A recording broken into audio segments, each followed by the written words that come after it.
Welcome to our YouTube channel Veer story. अगर आपको जल्दी से नेक्स्ट एपिसोड चाहिए तो वीडियो को अभी लाइक करो। नेक्स्ट एपिसोड के लिए लाइक का टारगेट 50 है। जब तक इस वीडियो पर टारगेट कंप्लीट नहीं होगा तब तक नया एपिसोड नहीं आएगा, तो जल्दी से वीडियो को लाइक करो। उसे तो लगा था कार्तिक ने जो उसके साथ किया है वो सबसे ज्यादा क्रूर है, मगर वैम्पायर बॉस की खौफनाक मौत देखने के बाद चार्ली का ये भ्रम तुरंत ही दूर हो गया। उसका सर फोड़ना कार्तिक के लिए बहुत छोटी सी बात थी। शायद अगर बेला का उससे जुड़ाव ना होता तो कार्तिक पक्का उसके साथ भी ऐसा कुछ कर सकता था। बिन भी अपनी नाक खुजलाते हुए और हल्का खांसते हुए मौका पाकर सैम के पीछे बैकयार्ड में चला गया।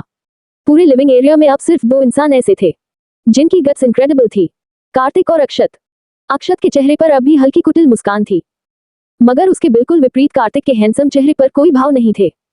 यूजुअली कार्तिक की नीली आंखें कोल्ड होती थी, मगर किसी की जान लेते वक्त उसकी समुद्र सी गहरी नीली आंखें ऐसी भावहीन हो जाती थी जैसे किसी इंसान की मौत से उसे कोई फर्क ही ना पड़ता हो।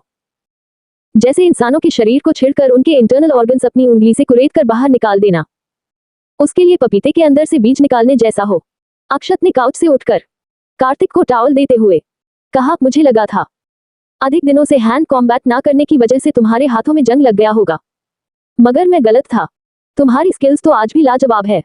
अक्षत की बात सुनकर कार्तिक ने कुछ बोलने से पहले उसके हाथ से टॉवल लिया, फिर उसने अपने एब्स और हाथ में लगी ब्लड को साफ करते हुए बिना इमोशन के कहा, जाओ जाकर निशा बनर्जी को ढूंढो। मुझे वो लड़की चाहिए, किसी भी कीमत में उसे और उसके भाई को ढूंढकर मेरे पास लाओ। याद रखना तुम्हारे पास सिर्फ 1 साल है। कार्तिक की बात सुनकर अक्षत बोला, मैं उसे ढूंढ लूंगा, फिक्र मत करो, वो बहुत जल्द तुम्हारे कदमों में होगी। अक्षत का जवाब सुनकर कार्तिक अपने बेडरूम की ओर जाते हुए ठंडे लहजे में बोला, मुझे किसी और पर भरोसा नहीं है, इसीलिए खुद जाओ और सबका अंत मेक शो करो, कोई भी बचाना नहीं चाहिए। कार्तिक की बात सुनकर अक्षत ने थोड़े असमंज में उससे पूछा, मैं खुद जाऊं? क्या तुम मुझे अपने साथ इंडिया नहीं ले जाओगे? अक्षत का सवाल सुनकर कार्तिक स्टेयर्स पर रुक गया। उसने पलटकर अक्षत से ठंडे स्वर में कहा, नहीं, यहाँ सब कुछ सेटल करने के बाद तुम्हें आइलैंड वापस जाना होगा।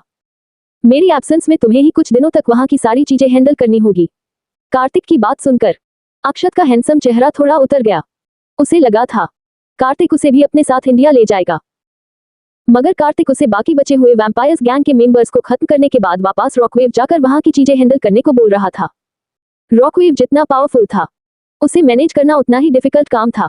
वो तो कार्तिक ही ऐसा इकलौता इंसान था जो एक समय में पूरे कपूर इंडस्ट्रीज का प्रेसिडेंट होना, ब्रिटेन का किंग होना और रॉकवेव का चेयरमैन होना सब कुछ मैनेज कर लेता था। अक्षत की स्किल्स भले ही कार्तिक को मैच करती थी, मगर कार्तिक इतना पेशेंस और स्टेबल माइंड उसका नहीं था। उससे ज्यादा समय तक एक केबिन में बैठकर काम करना पसंद नहीं था, इसीलिए उसका चेहरा रॉकवेव वापस जाने की बात सुनकर उतर गया था। कार्तिक आगे अक्षत को इग्नोर करके अपने बेडरूम में आया। बेड पर सो रही बेला को दोबारा एक नजर देखने के बाद कार्तिक सीधे बाथरूम शावर लेने चला गया। कार्तिक वॉल से दोनों हाथ टिकाकर शावर के नीचे खड़ा हो गया। शावर से निकल रहे ठंडे पानी के साथ ही कार्तिक के शरीर पर मौजूद खून भी धीरे धीरे करके पानी के साथ बह गई। तकरीबन 1 घंटे बाद कार्तिक खुद को पूरी तरह क्लीन करने के बाद रूम में वापस आया और उसने देखा बेला बेड पर बैठी हुई अपनी आंखें मसल रही है। कार्तिक ने ब्लैक शर्ट और ब्लैक फॉर्मल पैंट पहन रखा था।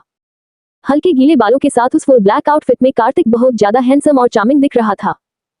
उसके इमोशनलेस स्टनिंग चेहरे को देखकर कोई नहीं कह सकता था इस आदमी ने थोड़ी देर पहले अपनी 3 उंगली से किसी जिंदा इंसान का पेट फाड़ दिया था। कार्तिक अपने शर्ट की स्लीव फोल्ड करते हुए बेला की ओर बढ़ गया। बेला ने जब अपने तरफ आ रही कदमों की आहट सुनी तब वो अपना सर उठाकर कार्तिक की ओर देखने लगी। कार्तिक ने बेला का मेसी बाल ठीक करते हुए उससे पूछा, तुम्हारी नींद पूरी हो गई? मेरी नींद? बेला ने कार्तिक के सवाल के बारे में सोचा, मगर उसे याद नहीं आ रहा था वो सोई कब। वो तो एक बार सोकर उठने के बाद कार्तिक से बात कर रही थी, मगर उसके बाद क्या हुआ वो उसे अच्छे से याद नहीं आ रहा था। ज्यादा दिमाग पर जोर डालने के बाद बेला को बस कार्तिक की लास्ट किस याद आई, इससे आगे उसे कुछ याद नहीं आया। बेला का उलझन भरा चेहरा देखकर कार्तिक ने उसके फूले हुए पेट पर अपना हाथ फेरते हुए कहा, इन सब बातों को छोड़ो, चलो फ्रेश हो जाओ, हमें मुंबई के लिए निकलना है। ठीक है। बेला जब कार्तिक की बात किसी बच्चे को तरह ओबीडियंटली मानकर बेड से उठने की कोशिश करने लगी तब कार्तिक ने उसे रोकते हुए कहा, वाइफी रुको। बेला रुक गई। उसने अपनी बड़ी बड़ी पलकें उठाकर कार्तिक की ओर देखा। कार्तिक की ठंडी आंखें इस वक्त वार्म से भरी हुई थी। उसकी आंखों में बेला के लिए प्यार और नरमी साफ झलक रही थी। कार्तिक ने जब बेला की आंखों में इनोसेंस देखा, तब तो उसके सॉफ्ट इमोशंस ओवरफ्लो होने लगे। उसकी वाइफ शायद दुनिया की सबसे अच्छी वाइफ थी। वो उसकी सारी बातें मानती थी। कार्तिक जो भी कहता था, उस पर बेला आंख मूंद कर विश्वास कर लेती थी। कार्तिक बेला को कुछ पल गहराई से देखने के बाद झुककर उसे जेंटली किस करने लगा। उसका एक हाथ बेला के गर्दन में उलझा हुआ था और उसका दूसरा हाथ बेला के फूले हुए पेट पर था। कार्तिक ने जब कुछ देर बाद बेला के लिप्स को रिलीज किया, तब बेला उससे पूछा, क्या तुम थकते नहीं हो? बेला के सवाल पर कार्तिक ने पूछा, मुझे किस चीज से थकाना चाहिए? कार्तिक का सवाल सुनकर बेला ने अपना होठ सिकुड़ते हुए अपनी पलकें कई बार झपका कर कहा, मुझे किस करके? तुम हर दिन मुझे कितनी बार किस करते हो? शायद 100 बार से भी ज्यादा बार। क्या मुझे किस करके तुम्हारा मन नहीं भरता है? बेला का सवाल सुनकर कार्तिक मुस्कुराया। उसकी मुस्कान उसके चार्मिंग चेहरे को क्यूट और परफेक्ट लुक दे रही थी। कार्तिक दोबारा बेला के चेहरे के करीब आया। फिर उसने बेला के नाक से अपनी नाक रब करते हुए लो अट्रैक्टिव वॉइस में कहा, वाइफी, मैं अगर तुम्हें 100 साल तक लगातार किस करता रहूं, तब भी मैं नहीं थकूंगा। अब चलो फ्रेश हो जाओ, हमें निकालना भी है। कार्तिक ने अपनी बात खत्म करने के बाद बेला के लिप्स और दोनों गाल पर बारी बारी से किस किया। उसके बाद उसने बेला को अपने बाहों में उठा लिया। बेला के डैड अर्नब जी को ब्रेन ट्यूमर था, जिसके बारे में बेला को क्या रायचंद फैमिली में भी किसी को कुछ नहीं पाता था। आज सुबह ही ब्रेन हेमरेज की वजह से अर्नब जी की डेथ हो गई थी। इसीलिए कार्तिक बेला को लेकर उनके अंतिम संस्कार में भाग लेने के लिए इंडिया जा रहा था। हाईटेक जेट होने की वजह से कार्तिक और बेला को मुंबई पहुंचने में ज्यादा देर नहीं लगी। सुबह में तो कार्तिक ने रिचुअल्स के अकॉर्डिंग बेला को ब्रेकफास्ट नहीं करने दिया था, मगर बेला की प्रेगनेंसी में अभी कुछ कॉम्प्लिकेशंस बाकी थी। उसका ज्यादा देर तक भूखा रहना बेबी के लिए हार्मफुल हो सकता था। इसीलिए कार्तिक ने बेला को दोपहर में लंच करा दिया था। मुंबई आने के बाद कार्तिक बेला को लेकर सीधे रायचंद मेंशन आया। उन दोनों को बिल्कुल सही सलामत देखने के बाद बेला की मॉम और दादाजी पूरी तरह स्तब्ध रह गए थे। कार्तिक उन लोगों की नजरों में महीनों पहले मर चुका था और बेला का मिसकैरेज हो चुका था। इसीलिए कार्तिक को और बेला के फूले हुए पेट को देखने के बाद उन दोनों के दिमाग में सवालों का सैलाब उमड़ आया था। रायचंद मेंशन में इस समय रायचंद फैमिली से सिर्फ बेला की मॉम और दादाजी ही मौजूद थे।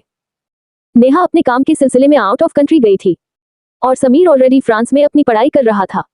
हालांकि वो दोनों इंडिया के लिए निकल चुके थे, मगर वो दोनों अभी इंडिया पहुंचे नहीं थे। लिविंग एरिया में एंटर करते ही बेला की हार्ट बीट तेज हो गई थी। उसे कुछ याद भले ही नहीं था, मगर रायचंद मेंशन के अंदर आते ही उसका दिल अपने आप ही बेचैन हो गया और उसकी आंखें हल्की नम हो गई। आगे क्या होगा जानने के लिए to be continued. Chapter 346 Bela learn about her dad's death. Forward, Bela के डैड अर्नब जी को ब्रेन ट्यूमर था, जिसके बारे में बेला को क्या रायचंद फैमिली में भी किसी को कुछ नहीं पाता था। आज सुबह ही ब्रेन हेमरेज की वजह से अर्नब जी की डेथ हो गई थी। इसीलिए कार्तिक बेला को लेकर उनके अंतिम संस्कार में भाग लेने के लिए इंडिया जा रहा था। हाईटेक जेट होने की वजह से कार्तिक और बेला को मुंबई पहुंचने में ज्यादा देर नहीं लगी। सुबह में तो कार्तिक ने रिचुअल्स के अकॉर्डिंग बेला को ब्रेकफास्ट नहीं करने दिया था, मगर बेला की प्रेगनेंसी में अभी कुछ कॉम्प्लिकेशंस बाकी थी। उसका ज्यादा देर तक भूखा रहना बेबी के लिए हार्मफुल हो सकता था। इसीलिए कार्तिक ने बेला को दोपहर में लंच करा दिया था। मुंबई आने के बाद कार्तिक बेला को लेकर सीधे रायचंद मेंशन आया। उन दोनों को बिल्कुल सही सलामत देखने के बाद बेला की मॉम और दादाजी पूरी तरह स्तब्ध रह गए थे। कार्तिक उन लोगों की नजरों में महीनों पहले मर चुका था और बेला का मिसकैरेज हो चुका था। इसीलिए कार्तिक को और बेला के फूले हुए पेट को देखने के बाद उन दोनों के दिमाग में सवालों का सैलाब उमड़ आया था। रायचंद मेंशन में इस समय रायचंद फैमिली से सिर्फ बेला की मॉम और दादाजी ही मौजूद थे। नेहा अपने काम के सिलसिले में आउट ऑफ कंट्री गई थी और समीर ऑलरेडी फ्रांस में अपनी पढ़ाई कर रहा था। हालांकि वो दोनों इंडिया के लिए निकल चुके थे, मगर वो दोनों अभी इंडिया पहुंचे नहीं थे। लिविंग एरिया में एंटर करते ही बेला की हार्ट बीट तेज हो गई थी। उसे कुछ याद भले ही नहीं था, मगर रायचंद मेंशन के अंदर आते ही उसका दिल अपने आप ही बेचैन हो गया और उसकी आंखें हल्की नम हो गई। लिविंग एरिया के सेंटर में अर्नब जी की डेड बॉडी को सफेद कफन से ढका गया था और वहीं पर बगल में बेला की मॉम श्री, कार्तिक की मॉम और कार्तिक की दादी माँ बैठी हुई थी। लगभग हर किसी के आंखों में आंसू और बेहिसाब दर्द था। बेला की नजर जब अर्नब जी की डेड बॉडी की ओर गई, तब उसके हाथों की पकड़ अपने आप ही कार्तिक के हाथ पर कस गई। बेला ने मेमोरी एरेज होने के बाद खाली टाइम में कार्तिक के सजेस्ट करने पर कुछ हिंदी मूवीज देखी थी। इसीलिए उसे अर्नब जी की डेड बॉडी देखने के बाद पता चल चुका था वहां किसी की डेथ हुई है। बेला ने अपना सर उठाकर कार्तिक की ओर देखा और उससे धीमी आवाज में पूछा, क्या यहाँ किसी की डेथ हुई है कार्तिक? बेला के सवाल पर कार्तिक ने सबको एक नजर देखने के बाद उसका सर सहलाते हुए धीमे लहजे में कहा, मम, तुम्हारे डैड की डेथ हुई है वाइफी। डैड? मेरे डैड? कार्तिक की बात सुनकर बेला हैरान हो गई। मेमोरी इरेज होने के बाद से उसे बताया गया था श्रीधर उसके डैड है। इसीलिए कार्तिक की बात सुनकर बेला का दिल हैरानी और बेचैनी के सागर में डूब सा गया था। कार्तिक ने आगे बेला को एक्सप्लेन करते हुए कहा, वाइफी, तुम्हारे अपने सगे डैड का नाम मिस्टर अर्नब रायचंद है। श्रीधर भी तुम्हारे डैड ही है, पर वो तुम्हारे डैड के बड़े भाई है। तुम बचपन से उनके साथ रही हो, इसीलिए तुम उन्हें भी डैड ही कहे के बोलती हो, पर एक्चुअल में तुम्हारे डैड अर्नब अंकल है। कार्तिक की मनगढ़ंत कहानी भी उसके जीरो फेशियल एक्सप्रेशंस की वजह से बिल्कुल रियल साउंड कर रही थी। हालांकि बेला को कार्तिक की बात पहले तो थोड़ी अजीब जरूर लगी, मगर अपने अंदर उठ रहे इमोशंस की वजह से उसे कुछ पल सोचने के बाद कार्तिक की बातों पर विश्वास हो गया। कार्तिक और बेला की कॉन्वर्सेशन बहुत धीमी थी, इसलिए उनकी बातें लिविंग एरिया में मौजूद कोई दूसरा इंसान नहीं सुन पाया। मगर बेला के दादाजी अपने मन में उठ रहे सवालों को रोक नहीं पाए। अंत में जब बेला के दादाजी उठकर कार्तिक से सवाल पूछने को हुए, तब कार्तिक के दादाजी ने उन्हें रोकते हुए गंभीर स्वर में कहा, अंगद, थोड़ी देर रुक जाओ, मैं तुम्हें सब कुछ बाद में बताता हूँ। अभी तुम्हारा कुछ बोलना श्रेया और उसके बच्चे के लिए घातक हो सकता है। बेला और उसके बच्चे का जिक्र सुनकर अंगद जी ने अपने अंदर उठ रहे सवालों का सैलाब अपने अंदर ही समेट लिया। माया जी इस समय अपना सूझबूझ पूरी तरह से खो चुकी थी। वो कार्तिक या बेला से कुछ पूछने के हालात में नहीं थी। उन्हें बार बार बेहोशी आ रही थी, इसीलिए उन्होंने बेला और कार्तिक से कोई सवाल नहीं किया। कार्तिक ने साइड में खड़े निखिल से ठंडे स्वर में पूछा, अंतिम संस्कार की सारी तैयारियां हो गई? कार्तिक के सवाल पर निखिल बोला, हाँ, सारी तैयारियां हो चुकी है, बस नेहा और समीर के आने का इंतजार है।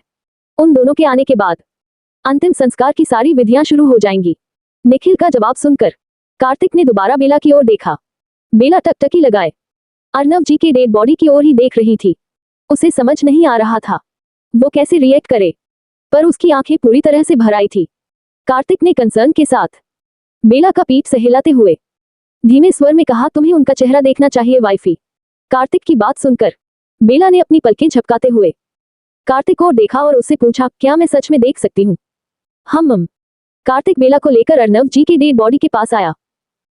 उसके इशारे पर श्री ने जल्दी से अर्नब जी के चेहरे से कफन हल्का हटा दिया। बेला अर्नब जी का चेहरा देखने के बाद ठिठक सी गई। उसकी आंखों से आंसू की बंदें अपने आप ही निकलकर तेजी से बहने लगी थी। उसने कार्तिक की शर्ट को भी अपनी मुट्ठियों में भर लिया। उसका दिल मिक्स्ड और कॉम्प्लिकेटेड इमोशन से भर गया था। कार्तिक ने बेला का आंसू साफ करने के लिए अपना नैपकिन निकला। तभी बेला बेहोश उसके बाहों में झूल गई। आगे क्या होगा जानने के लिए to be continued. Dear readers, sorry for short chapter, पर आज मेरी तबीयत बहुत ज्यादा खराब है। फीवर, सर्दी, वॉमिट के साथ न जाने कौन कौन सी बीमारी मुझे लग गई है। कल सबका रिप्लाई करूंगी। 347 Tarun learn about Kartik and Bela. For forward. Kartik ने कंसर्न के साथ बेला का पीठ सहलाते हुए धीमे स्वर में कहा, तुम्हें उनका चेहरा देखना चाहिए वाइफी। कार्तिक की बात सुनकर बेला ने अपनी पलकें झपकाते हुए कार्तिक को देखा और उससे पूछा, क्या मैं सच में देख सकती हूँ? हम। कार्तिक बेला को लेकर अर्नब जी की डेड बॉडी के पास आया। उसके इशारे पर श्री ने जल्दी से अर्नब जी के चेहरे से कफन हल्का हटा दिया। बेला अर्नब जी का चेहरा देखने के बाद ठिठक सी गई। उसकी आंखों से आंसू की बंदें अपने आप ही निकलकर तेजी से बहने लगी थी। उसने कार्तिक की शर्ट को भी अपनी मुट्ठियों में भर लिया। उसका दिल मिक्स्ड और कॉम्प्लिकेटेड इमोशन से भर गया था। कार्तिक ने बेला का आंसू साफ करने के लिए अपना नैपकिन निकला। तभी बेला बेहोश उसके बाहों में झूल गई। बेहोश बेला को देखते ही कार्तिक का हैंडसम चेहरा डार्क हो गया। अंगद जी भी बेला को बेहोश देखकर परेशान हो गए। उन्होंने जल्दी से बटलर से कहा, श्याम, जाओ, जाकर कार्तिक को श्रेया का रूम दिखा दो। अंगद जी की बात मानकर बटलर श्याम कार्तिक को अपने साथ बेला के बेडरूम की ओर ले गया। नेत्रा भले ही पिछले कई महीनों से बेला बनकर मुंबई में रह रही थी, मगर वो रायचंद मेंशन में रहने के लिए कभी नहीं आई थी, इसीलिए बेला का बेडरूम जैसा का तैसा ही था। कार्तिक के जाने के बाद अंगद जी कुछ बोलते उससे पहले ही निखिल आगे बढ़कर बोला, दादाजी, बिग बी के साथ उनके डॉक्टर्स आए हैं, आप किसी दूसरे डॉक्टर को मत बुलाइए। अभी किसी बाहरी को घर में बुलाना सेफ नहीं होगा। निखिल की बात सुनकर अंगद जी के मन में दबा हुआ सवाल दोबारा उठने लगा। निखिल की बातों से ही लग रहा था उसे कार्तिक और बेला के बारे में काफी कुछ पता है। इसीलिए अंगद जी ने निखिल से धीमे और कमजोर स्वर में पूछा, निखिल, ये सब क्या चल रहा है? बताओ मुझे, क्या श्रेया का कुछ महीने पहले मिसकैरेज नहीं हो गया था? क्या कार्तिक और अक्षत की का एक्सीडेंट में डेथ नहीं हो गई थी? कार्तिक दोबारा मरकर जिंदा कैसे हो सकता है? अंगद जी का सवाल सुनकर निखिल ने एक लंबी सांस छोड़ी। कार्तिक अपनी सुपीरियर आइडेंटिटी दुनिया के सामने रिवील नहीं कर सकता था। हालांकि कार्तिक ऐसे हालातों में अपने मुंबई वापसी की न्यूज पूरे तरीके से छुपा भी नहीं सकता था। इसलिए कार्तिक ने मुंबई आने से पहले ही सब कुछ सेटल कर लिया था। उसने निखिल को भी समझ दिया था उसे कब, क्या और कैसे बोलना है। निखिल बोला, दादाजी, ये बहुत लंबी कहानी है। मैं आपको सब कुछ तत्काल में तो नहीं बता सकता, मगर मैं आपको इतना जरूर कहूंगा। बिग बी के साथ जो कुछ भी हुआ था वो सब रॉकवेव के चेयरमैन ने किया था। रॉकवेव का चेयरमैन असल में बिग बी और सिस्टर बेला को मारना चाहता था। निखिल की बात सुनकर अंगद जी का दिल कांप उठा। अंगद जी खानदानी और पुराने अमीर थे।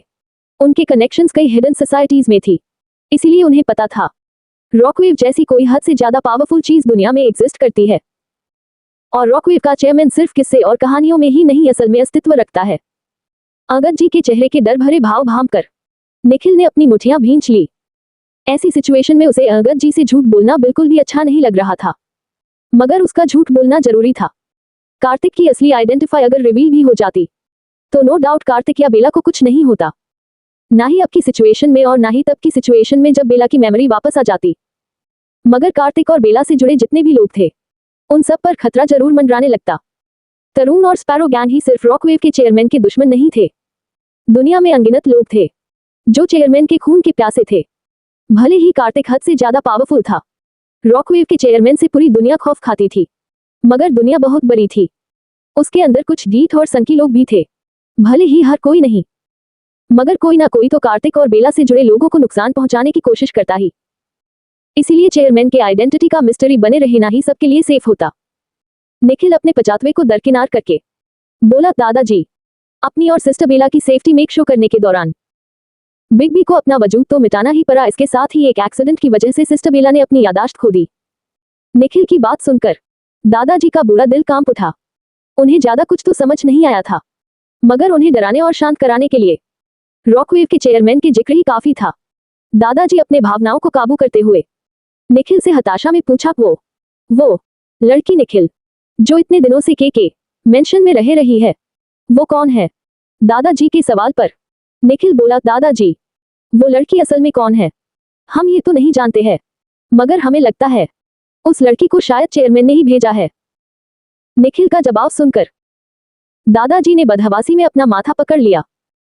उनके घर को न जाने किसकी नजर लग गई थी। एक तो उनका इकलौता बेटा अकाल मौत मर चुका था, ऊपर से रॉकवेव का चेयरमैन हाथ धोकर उनकी पोती के पीछे पड़ गया था।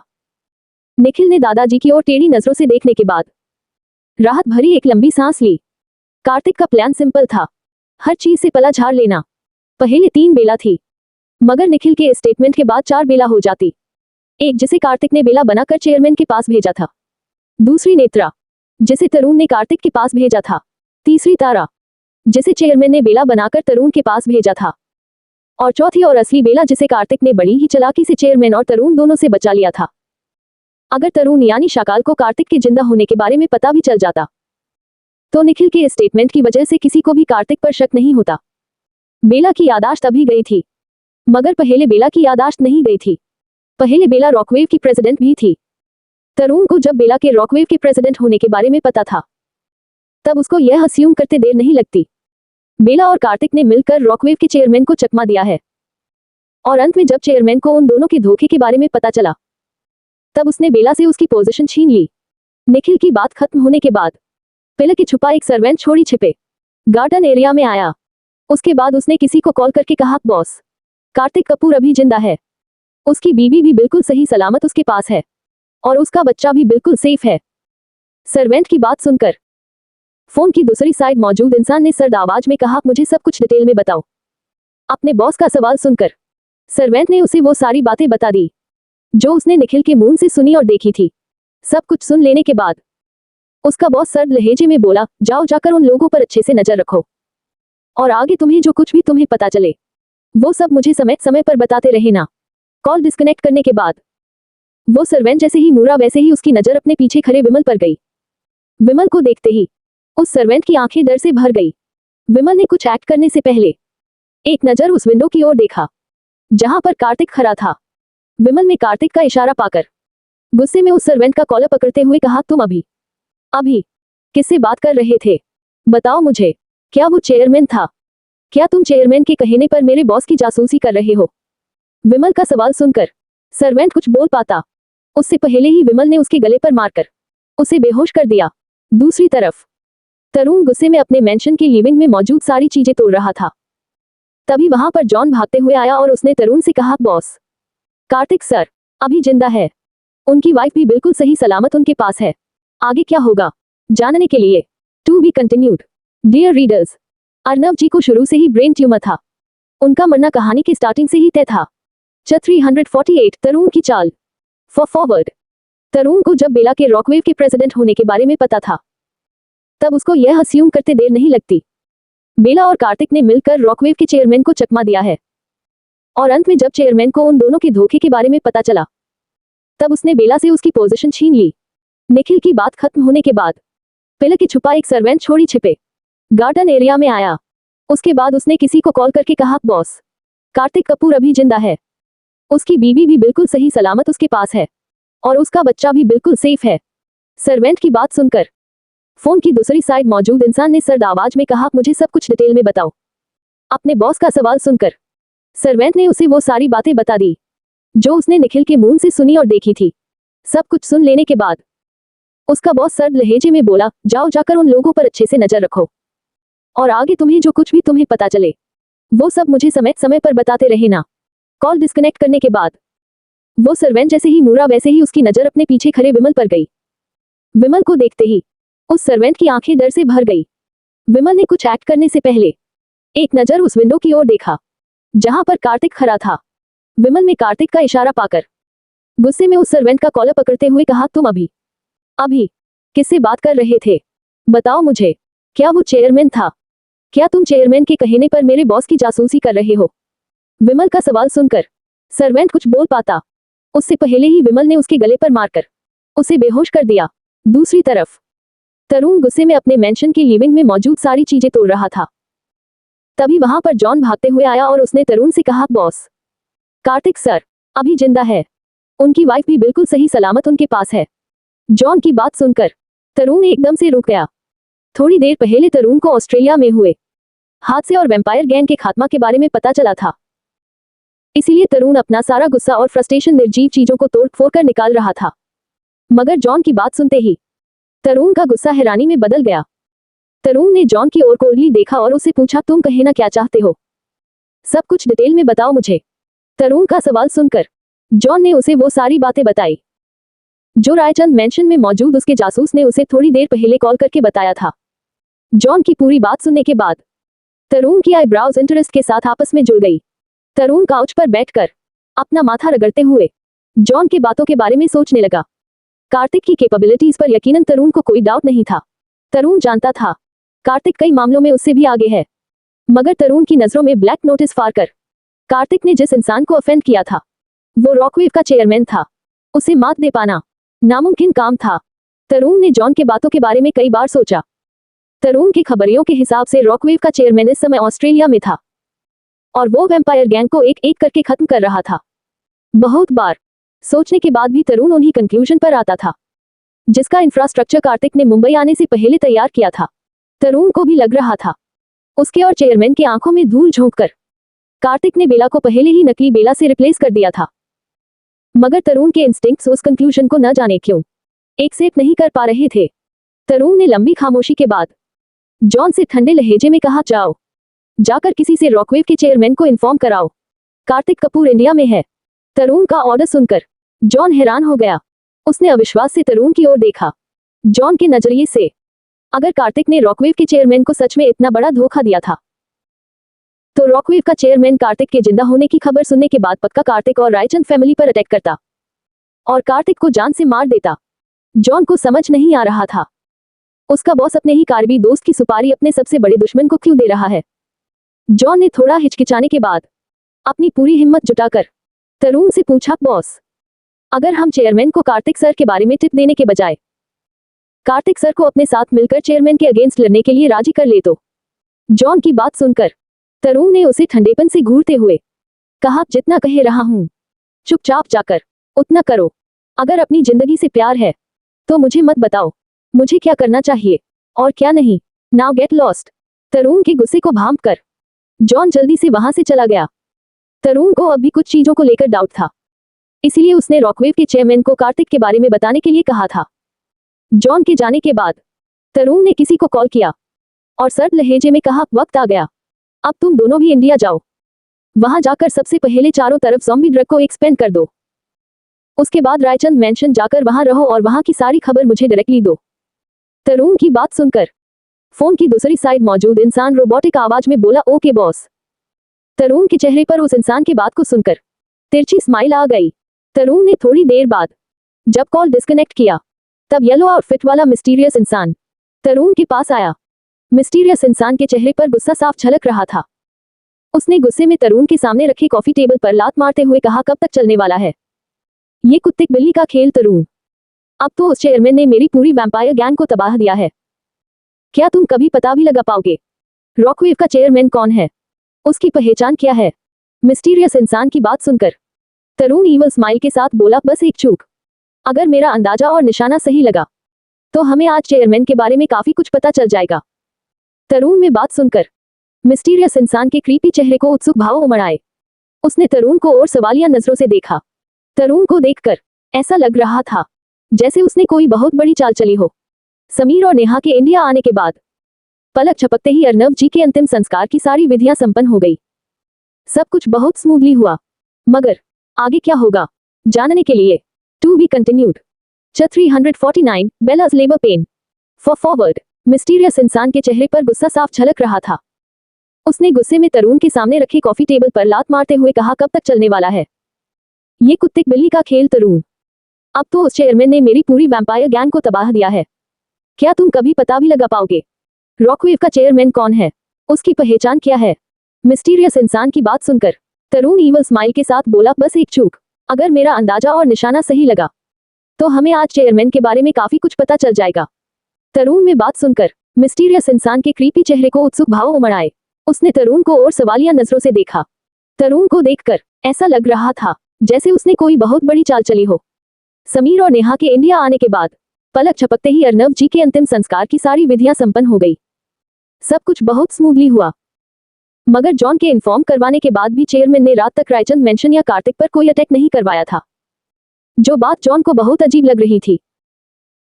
देखते ही देखते अर्नव जी के 13वीं की सारी रिचुअल्स भी खत्म हो गई, मगर इन 13 दिनों में कार्तिक या बेला पर चेयरमैन ने कोई अटैक नहीं करवाया था।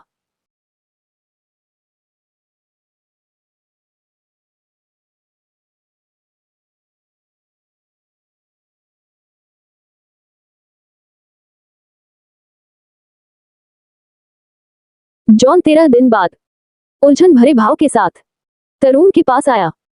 तरुण सूरी इंडस्ट्रीज के प्रेसिडेंट केबिन में बैठा हुआ था। जॉन ने अपने दिल और दिमाग की उलझन तरुण के सामने रखते हुए कहा, बॉस, आपने जैसा कहा था मैंने वैसा ही किया। मैंने हमारे आदमी को कहकर 13 दिन पहले ही चेयरमैन तक कार्तिक सर के जिंदा होने की इंफॉर्मेशन पहुंचावा दी थी, मगर अब तक चेयरमैन ने कार्तिक सर के अगेंस्ट कोई एक्शन नहीं लिया है। जॉन की बात सुनकर तरुण के चेहरे पर अजीब सी स्माइल आ गई। कंफ्यूज्ड जॉन तरुण की संतुष्ट स्माइल देखकर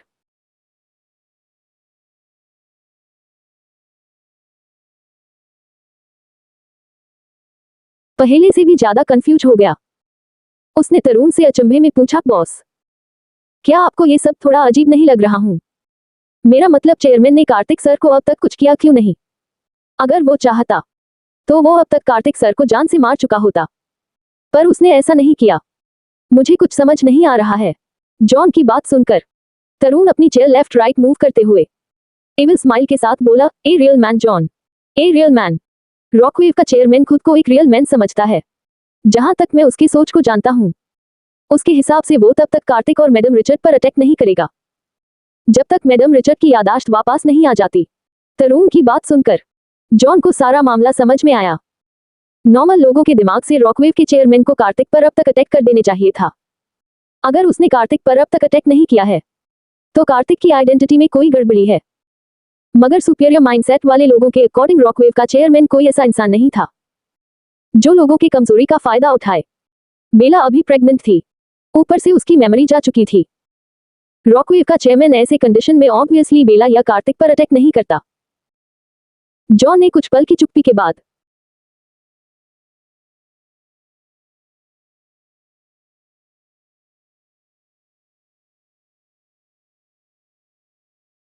तरुण से पूछा, बॉस अब हमें आगे क्या करना है? जॉन के सवाल पर तरुण तिरछा मुस्कुराकर बोला, इंतजार करो उस वक्त का जब रॉकवेव का चेयरमैन कार्तिक पर अटैक करेगा। हम कार्तिक को चारा बनाकर चेयरमैन को ट्रैप कर लेंगे। तरुण का जवाब सुनकर जॉन ने पूछा, बॉस अगर कार्तिक सर दोबारा अंडरग्राउंड हो गए तो? जॉन की बात सुनकर तरुण ऐसे मुस्कुराया जैसे उसने इस बारे में पहले ही सोच रखा हो। तरुण अपनी शिगार बंद करते हुए बोला, वो सब बात की बात है, तुम बस अपने आदमियों को कहो रायचंद फैमिली पर नजर रखने के लिए। जॉन जब केबिन के बाहर जाने लगा तब तरुण ने उसे रोककर कोल्ड वॉइस में पूछा, जॉन रुको, कार्तिक जिस दिन इंडिया वापस आया क्या उस दिन अक्षत भी इंडिया वापस आया था? तरुण का सवाल सुनकर जॉन रुक गया। यूजुअली जो इंसान रॉकवेव आइलैंड पर जाता था या बाहरी दुनिया में हाई स्टेटस रखने के साथ ही रॉकवेव से जुड़ा हुआ था, सेफ्टी के लिए उसके कई सारे फेस डबल ऑलरेडी तैयार होते थे। अक्षत, चार्ली, बिन, निखिल सबके कई सारे फेस डबल्स थे। जब ये लोग आइलैंड जाते थे तब इनके फेस डबल बाहरी दुनिया में उनकी आइडेंटिटी के साथ उपस्थित रहते थे। स्ट्रिक्ट ट्रेनिंग की वजह से उन सभी फेस डबल का बिहेवियर और कैरेक्टर रियल इंसान जैसा ही होता था। इसीलिए रॉकवेव में इन्वॉल्व लोगों की आइडेंटिटी का पता कर पाना बहुत ज्यादा डिफिकल्ट काम था। ये सब रॉकवेव की कुछ सीक्रेट स्ट्रैटेजी थी जिसके बारे में बहुत चुनिंदा लोगों को पता था। अक्षत वैसे तो ऑस्ट्रेलिया में ही था मगर उसका एक फेस डबल कार्तिक के साथ मुंबई आया था, इसीलिए सबकी नजरों में अक्षत भी मुंबई में ही था। जॉन तरुण को जवाब देते हुए बोला, बॉस अक्षत सर भी मुंबई है, शायद वो भी कार्तिक सर के साथ उनके प्लान में इन्वॉल्व थे। जॉन का जवाब सुनने के बाद तरुण ने दोबारा उससे पूछा, राजकुमारी नेत्रा वो कहाँ है? तरुण के इस सवाल पर जॉन ने थोड़ा सोचने के बाद कहा, राजकुमारी नेत्रा को तो युवराज कुश कब का वापस आइलैंड लेकर चला गया बॉस। शायद चेयरमैन ने ही उसे राजकुमारी नेत्रा के बारे में बताया होगा।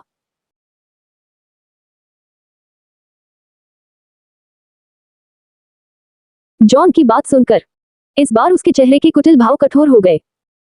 उसके इतने अच्छे प्लान के बाद भी अंत में उसके हाथ कुछ भी नहीं लगा। उल्टा एक समय के बाद सब कुछ पहले की तरह हो गया था। बेला ने भी अब अपनी पोजीशन खो दी थी। अब वो भी तरुण के कुछ खास काम नहीं आने वाली थी। इंडिया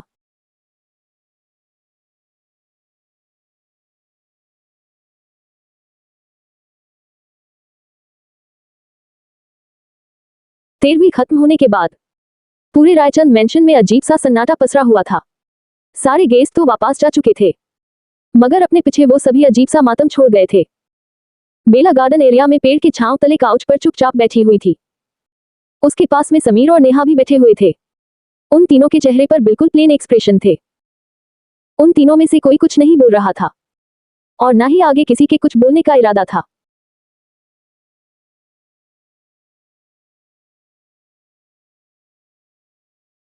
लंबी खामोशी के बाद समीर ने बेला से पूछा, थी क्या आपको सच में कुछ भी याद नहीं है?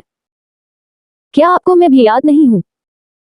क्या आपको अमेरिका वाले इंसिडेंट्स के बारे में भी कुछ याद नहीं है? समीर का सवाल सुनकर बेला ने अपनी पलकें झपकाते हुए समीर की ओर देखा। समीर की आंखों में उम्मीद थी।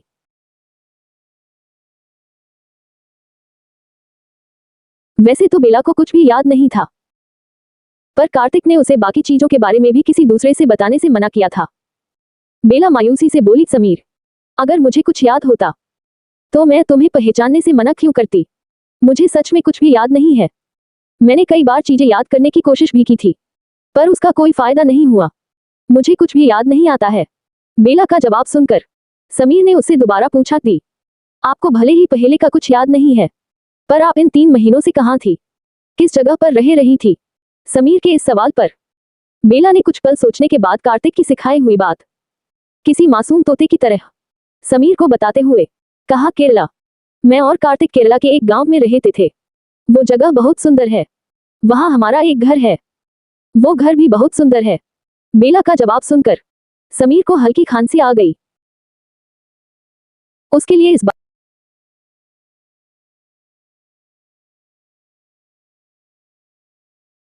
बात पर विश्वास कर पाना मुश्किल था कि कार्तिक जैसा प्राउड और इगोइस्टिक इंसान किसी से चुपकर एक गांव में रह रहा है। बेला ने अपनी बात पूरी करने के बाद दोबारा समीर और नेहा से कहा, मैंने तुम्हें इस बारे में बताया है। पर तुम दोनों इस बारे में किसी दूसरे को मत कहना। कार्तिक ने मुझे भी इस बारे में किसी दूसरे को बताने से मना किया था, पर मैंने फिर भी तुम दोनों को इस बारे में बता दिया, क्योंकि मुझे तुम दोनों पर ट्रस्ट है। प्लीज मेरा ट्रस्ट मत तोड़ना। बेला की आखिरी बात सुनकर समीर के चेहरे पर थोड़े कॉम्प्लिकेटेड इमोशंस उभर आए, पर उसने जल्दी ही अपने चेहरे का भाव ठीक करते हुए कहा थी, आप फिक्र मत कीजिए, हम इस बारे में किसी से कुछ भी नहीं कहेंगे। समीर का जवाब सुनने के बाद बेला ने बगैर कुछ कहे अपनी पलकें झपका दी। समीर बेला के बारे में गहराई से जानने के लिए क्यूरियस था, इसलिए उसने दोबारा बेला से कुछ पूछने के लिए अपना मुंह खोला, मगर समीर बेला से कुछ और पूछ पाता उससे पहले ही नेहा ने उसे रोकते हुए धीमे स्वर में कहा, समीर, श्रेया दी को ज्यादा परेशान मत करो, वो अभी प्रेग्नेंट है। डॉक्टर ने उन्हें अपनी पास्ट लाइफ के बारे में ज्यादा सोचने से मना किया है, उन्हें रिलैक्स करने दो। तुम्हारे ऐसे बार बार पूछने से उनका माइंड डिस्टर्ब हो सकता है। नेहा की बात सुनकर समीर चुप हो गया। उसने आगे बेला से कोई सवाल नहीं किया, मगर उन तीनों के बीच की खामोशी ज्यादा देर तक नहीं टिकी। जल्दी ही कार्तिक बेला के पास आया। पहले समीर की आंखों में कार्तिक के लिए एडमिरेशन होती थी, मगर आज उसके आंखों में कार्तिक के लिए उपहास भरे भाव थे। समीर के हिसाब से कार्तिक अब एक ऐसा डरपोक इंसान था जो रॉकवेव के चेयरमैन के डर से छुप कर रहा था। कार्तिक समीर के नजरों से अनजान नहीं था, मगर लोगों के थॉट्स उसके लिए कभी मैटर ही नहीं करते थे। कार्तिक कोई ऐसा इंसान नहीं था जो लोगों के क्रिटिसिज्म से प्रवोक होकर अपनी सुपीरियर आइडेंटिटी रिवील कर दे। इसीलिए कार्तिक ने समीर और नेहा को पूरी तरह इग्नोर किया। कार्तिक को देखकर बेला ने उससे पूछा, तुम वापस आ गए कार्तिक? बेला के सवाल पर कार्तिक ने बिना इमोशन के उसका सर सहलाते हुए कहा, हम चलो कुछ खा लो, तुम्हारे खाने का वक्त हो गया है। ओके। कार्तिक ने बेला को काउच से उठने में मदद की। उसके बाद कार्तिक बेला को लेकर मेंशन के अंदर चला गया। कार्तिक और बेला के जाने के बाद समीर ने सार्कास्टिक वे में कहा, नेहा दी, अच्छा हुआ आपकी शादी इस डरपोक इंसान से नहीं हुई। मुझे पहले लगता था कार्तिक कपूर बहुत स्ट्रांग इंसान होगा, पर मैं गलत था। कार्तिक कपूर एक्चुअल में एक काया है। वो खुद तो रॉकवेव के चेयरमैन से डर कर और छुप कर जी ही रहा है, ऊपर से उसने हमारी बहन को भी अपने साथ घसीट लिया है। श्रेया दी तो खुद भी स्ट्रांग है, पर आप अगर उनकी जगह होती तब न जाने आपका क्या होता। समीर की पूरी बात सुनकर नेहा की उदासी सी भरी आंखें गुस्से से सिकुड़ गई। समीर एक तरीके से कार्तिक का मजाक उड़ाने के साथ ही नेहा का भी मजाक उड़ा रहा था। नेहा ने काउच से कुशन उठाकर समीर को मारते हुए कहा, तुम समीर रुक जाओ, मैं तुम्हें बताती हूँ आज तुम्हारा क्या होगा। नेहा की बात सुनकर समीर काउच से उठकर नेहा से बचने के लिए गार्डन में इधर उधर भागने लगा। नेहा भी कुशन को अपना वेपन बनाकर समीर को मारने के लिए के पीछे पीछे भागने लगी। इसी बीच नेहा के कई दिनों से उदास पड़े चेहरे पर हल्की रिलैक्सेशन भी उभर आया। ऐसे ही धीरे धीरे वक्त बिताने लगा और 2 महीने पलक झपकते ही बीत गए। बेला की प्रेगनेंसी को अब पूरे 9 महीने पूरे हो चुके थे। हालांकि अर्नव जी के अकाल मौत का गम किसी के अंदर अभी कम नहीं हुआ, पर धीरे धीरे हर कोई अपनी जिंदगी में आगे जरूर बढ़ने लगा था। समीर ने निखिल के गुडलाइंस के अंदर रायचंद कॉर्पोरेशन को टेक ओवर कर लिया था। सारी चीजें वक्त के साथ धीरे धीरे सेटल होने लगी थी। सुबह के वक्त बेला यौन करते हुए उठकर बेड पर बैठी। कार्तिक भी बेड पर ही बेला के साथ लेटा हुआ था। बेला ने मुस्कुराते हुए कार्तिक को गुड मॉर्निंग विश किया, तो कार्तिक ने जवाब में आगे बढ़कर बेला के लिप्स पर लाइट किस करके कहा, चलो जल्दी से फ्रेश हो जाओ, आज तुम्हारा रूटीन चेकअप होगा। कार्तिक की बात सुनकर बेला कुछ बोलती या रिएक्ट करती, उससे पहले ही उसके पेट में तेज शुरू हो गया। बेला का सुंदर चेहरा एकदम से पीला पड़ गया। उसे अपने पेट और पीठ में असहनीय दर्द हो रहा था। कार्तिक ने जब बेला के भावों में आए बदलाव को नोटिस किया, तब वो फटाक से उठकर बैठ गया। बेला की डिलीवरी का टाइम नजदीक आ चुका था, इसीलिए कार्तिक को समझते देर नहीं लगी। बेला को लेबर पेन शुरू हुआ है। कार्तिक ने बेला की ओर अपना हाथ बढ़ाया, तभी बेला ने एकदम से उसके गाल पर थप्पड़ मार दिया। कार्तिक बेला के इस अनएक्सपेक्टेड मूव से सुन्न पड़ गया। आगे क्या होगा जानने के लिए to be continued. 350 delivery for forward. Neha ने काउच से कुशन उठाकर समीर को मारते हुए कहा, तुम समीर रुक जाओ, मैं तुम्हें बताती हूं आज तुम्हारा क्या होगा। नेहा की बात सुनकर समीर काउच से उठकर नेहा से बचने के लिए गार्डन उधर भागने लगा। नेहा भी कुशन को अपना वेपन बनाकर समीर को मारने के लिए के पीछे पीछे भागने लगी। इसी बीच नेहा के कई दिनों से उदास पड़े चेहरे पर हल्की रिलैक्सेशन भी उभर आया। ऐसे ही धीरे धीरे वक्त बिताने लगा और 2 महीने पलक झपकते ही बीत गए। बेला की प्रेगनेंसी को अब पूरे 9 महीने पूरे हो चुके थे। हालांकि अर्नव जी की अकाल मौत का गम किसी के अंदर अभी कम नहीं हुआ, पर धीरे धीरे हर कोई अपनी जिंदगी में आगे जरूर बढ़ने लगा था। समीर ने निखिल के गुडलाइंस के अंदर रायचंद कॉर्पोरेशन को टेक ओवर कर लिया था। सारी चीजें वक्त के साथ धीरे धीरे सेटल होने लगी थी। सुबह के वक्त बेला यौन करते हुए उठकर बेड पर बैठी। कार्तिक भी बेड पर ही बेला के साथ लेटा हुआ था। बेला ने मुस्कुराते हुए कार्तिक को गुड मॉर्निंग विश किया, तो कार्तिक ने जवाब में आगे बढ़कर बेला के लिप्स पर लाइट किस करके कहा, चलो जल्दी से फ्रेश हो जाओ। बेला की ओर अपना हाथ बढ़ाया, तभी बेला ने एकदम से उसके गाल पर थप्पड़ मार दिया। कार्तिक बेला के इस अनएक्सपेक्टेड मूव से सुन्न पर गया, मगर उसके भावहीन चेहरे में कोई बदलाव नहीं आया। कार्तिक ने अपना झुका हुआ सर उठाकर बेला की ओर बिना भाव के देखा, तो बेला ने दोबारा उसे थप्पड़ मार दिया। अपनी वाइफ से कंटिन्यूअसली 2 थप्पड़ खान के बाद कार्तिक की आईब्राउज कस गई। बेला बगैर रीजन बताए उसके गाल पर थप्पड़ मारे जा रही थी, वो भी जोर से। शायद कार्तिक को थप्पड़ मारने के लिए बेला अपनी पूरी ताकत लगा रही थी। बेला जब दर्द से करहाते हुए कार्तिक को तीसरा थप्पड़ मारने को हुई, तब कार्तिक ने बीच में उसका हाथ पकड़ लिया। बेला ने कार्तिक से अपना हाथ छुड़ाने के लिए स्ट्रगल करते हुए दर्द भरी आवाज में कहा, कार्तिक मुझे बहुत दर्द हो रहा है, मेरा हाथ छोड़ो। तुम्हें थप्पड़ मारने पर मेरा दर्द थोड़ा कम हो जाता है, प्लीज मुझे तुम्हें थप्पड़ मारने दो। बेला की अजीब सी डिमांड सुनकर कार्तिक की आंखें सिकुड़ गई। उसकी वाइफ ऐसी क्रूशियल कंडीशन में लिटरली उससे उसी को पीटने की परमिशन मांग रही थी। कार्तिक ने कुछ पल रुकने के बाद बेला का हाथ छोड़ दिया। अर्नव जी की 13वीं खत्म होने के 10 दिन बाद ही कार्तिक और बेला आइलैंड वापस लौट आए थे। वो दोनों इस समय ओपेरा पैलेस के अपने मास्टर बेडरूम में थे। कार्तिक के हाथ छोड़ते ही बेला उसके पूरे चेहरे और चेस्ट पर किसी नए जन्मे बिगड़े बच्चे की थप्पड़ और मुक्कों की बरसात करने लगी। बेला को लेबर पेन की वजह से बहुत ज्यादा दर्द हो रहा था। उसका दिमाग ऑलमोस्ट काम करना बंद कर चुका था। उसे बस इतना समझ रहा था कि कार्तिक को पिटने पर उसे अपने दर्द में हल्का राहत महसूस होगा। कार्तिक ने तत्काल के लिए अपना सारा ईगो और एरोगेंस निकालकर धरती में दफन कर दिया था। बेला से लगातार पिटने के बावजूद कार्तिक ने उसे जबरदस्ती अपने बाहों में उठा लिया। बेला अब भी कार्तिक को मारे जा रहा थी। एक वक्त के बाद तो बेला कार्तिक को मारते हुए तेज दर्द की वजह से जोर जोर से रोने भी लगी थी। कार्तिक ने ओपेरा पैलेस के 3rd फ्लोर पर ऑलरेडी एक हॉस्पिटल तैयार करवा लिया था। वहां डिलीवरी होने की सारी व्यवस्था भी था, इसीलिए कार्तिक बेडरूम से निकलकर सीधे एलिवेटर की ओर बढ़ गया। मगर बेला का रोना सुनकर कार्तिक का हैंडसम चेहरा डार्क हो गया।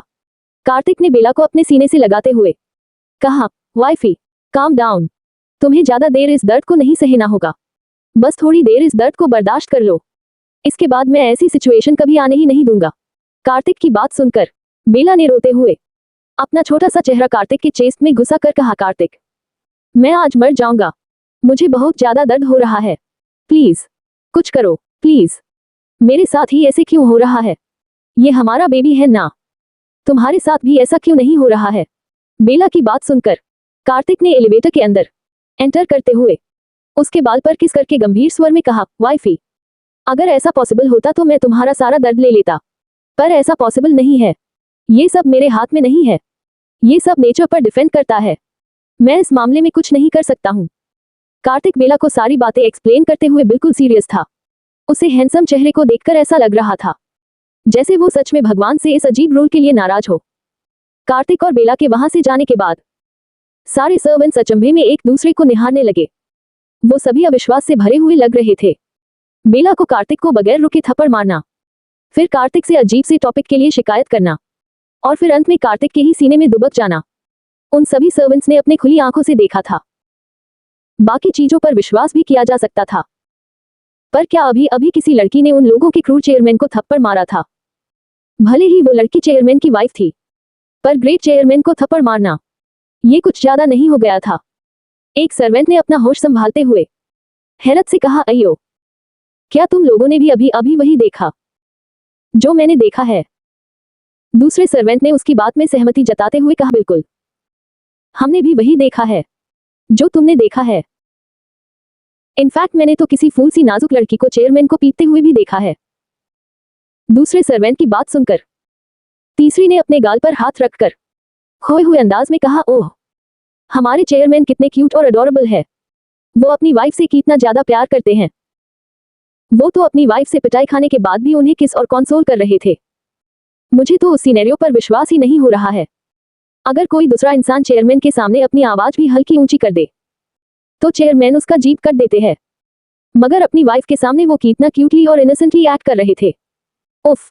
तीसरी सर्वेंट की बात सुनकर बाकी के सर्वेंट्स उसे ऐसे घूर कर देखने लगे जैसे वो कोई पागल हो। माना थोड़ी देर पहले उनका चेयरमैन थोड़ा क्यूटली और इनोसेंटली एक्ट कर रहा था, पर उसके लिए क्यूट और इनोसेंट वर्ड यूज करना सरासर क्रूरता थी। थर्ड फ्लोर पर कार्तिक ऑपरेशन थिएटर के बाहर वॉल से पीठ टिका कर खड़ा था। उसकी आंखें बंद थी। उसके हैंडसम चेहरे पर भी कोई भाव नहीं थे, मगर ऑपरेशन थिएटर के अंदर से आ रही बेला की चीखों को सुनने के बाद उसके माथे पर मौजूद सिलबिटे जरूर बढ़ने लगी थी। कुछ ही वक्त में अक्षत और चाली भी वहां आ गए। अक्षत ने कार्तिक की ओर देखा। कार्तिक का ऑरा बेला के चीखों के साथ ही डार्क और सफोकेटिव होता जा रहा था। अक्षत ने हल्का हंसकर कार्तिक का कंधा थपथपाते हुए कहा, तेरी ही करनी है। अब तुझे इतना गुस्सा क्यों आ रहा है? तेरी ही वजह से तो उन्हें इतना दर्द सहना पड़ रहा है। 2 बच्चों से तेरा मन नहीं भर रहा था ना? अब ले देख ले इसका नतीजा। अक्षत की बात सुनकर कार्तिक ने उसे कोल्डली घूर कर देखा और दांत पीसते हुए कहा, क्या तुम्हें अपनी जीभ प्यारी नहीं है? कार्तिक की डरावनी आवाज सुनकर अक्षत ने हंसना बंद करके फटाक से अपने मुंह पर हाथ रख लिया। अक्षत की तुलना में चाली बहुत ज्यादा शांत था, मगर उसके शातिर दिमाग में ढेर सारी बातें चल रही थी। अक्षत को घूरने के बाद कार्तिक ने एक नजर चाली की ओर देखा। चाली का चेहरा पूरी तरह एक्सप्रेशनलेस था। उसे देखकर कोई नहीं कह सकता था आज उसकी जिंदगी का सबसे खुशी का दिन है। कार्तिक ने चाली को वार्निंग लुक देने के बाद दोबारा अपना रुख ऑपरेशन थिएटर की ओर कर लिया।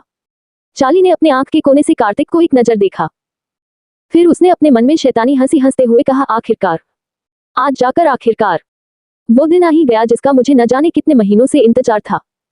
अब मैं भी देखता हूँ कार्तिक कपूर, तुम सिस्टर बेला को कैसे फेस करते हो। जब सिस्टर बेला की मेमोरी वापस आ जाएगी तब तुम उन्हें कैसे फेस करते हो? क्या जवाब दोगी तुम सिस्टर बेला के सवालों का? वैसे तो तुमने उनके यादाश्त जाने का बहुत फायदा उठाया है, पर अब मैं उनके यादाश्त वापस आने का फायदा उठाऊंगा।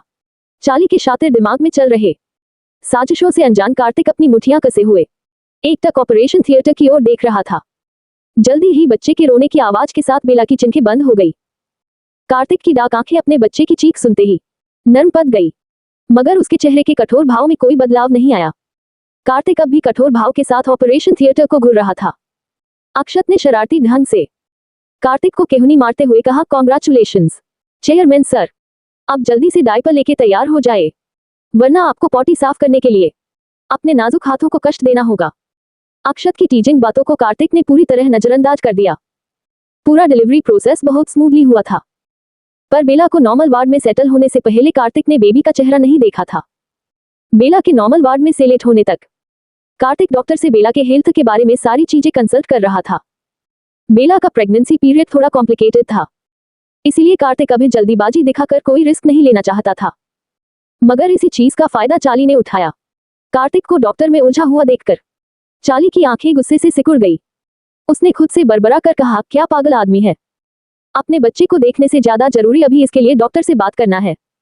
पागल कहेगा, खैर मुझे क्या, मैं तो चला इसकी कब्र खोदने। कार्तिक को दोबारा से घूरने के बाद चाली एविल स्माइल के साथ बेला के वार्ड के अंदर चला गया। अंदर आकर चाली ने सबसे पहले क्रेडल की ओर देखा। बेबी अभी नींद में थी, इसीलिए चाली बेबी के पास नहीं गया, वो सीधे चलकर बेला के पास आया। बेला अभी बेहोश थी। बेला को देखते ही चाली की कठोर आंखों में नरमी आ गई। चाली ने अपने पॉकेट से वैक्सीन निकाला और फिर उसने वैक्सीन से दवाई इंजेक्शंस में कंज्यूम करते हुए कहा, सिस्टर बेला, मैं जानता हूं वो इंसान इतनी जल्दी आपको अपनी गुलामी से आजाद नहीं करेगा, पर आप फिक्र मत कीजिए, मैं आपको उसकी गुलामी से रिहाई दिलवाऊंगा। अब मैं उस इंसान को और ज्यादा आपका फायदा नहीं उठाने दूंगा। बेला से बेहोशी में भी चाली ऐसे बातें कर रहा था जैसे बेला उसकी बात सुन रही हो। इंजेक्शन में पूरा दवाई कंज्यूम करने के बाद चाली ने बगैर एक पल गवाए बेला के नस में इंजेक्शन इंजेक्ट कर दिया। उस इंजेक्शन में वही मेडिसिन था जो चाली ने श्रीधर को धमका कर लिया था। आगे क्या होगा जानने के लिए टू बी कंटिन्यूड।